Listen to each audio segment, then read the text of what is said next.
اردو کا ایک لفظ بولا جاتا ہے، بلکہ عام بولا جاتا ہے، اخلاق۔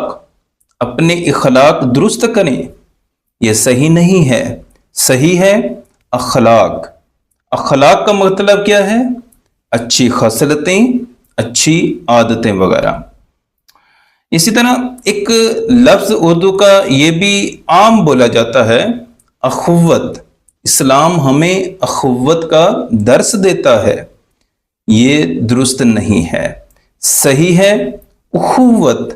اخوت کا مطلب ہے بھائی چارہ، اتحاد، انسانی ہمدردی وغیرہ۔ ایسے ہی ایک اور لفظ ہے ادارہ۔ ہمارا ادارہ بڑی ترقی میں جا رہا ہے۔ یہ لفظ یوں نہیں ہے بلکہ یوں ہے ادارہ۔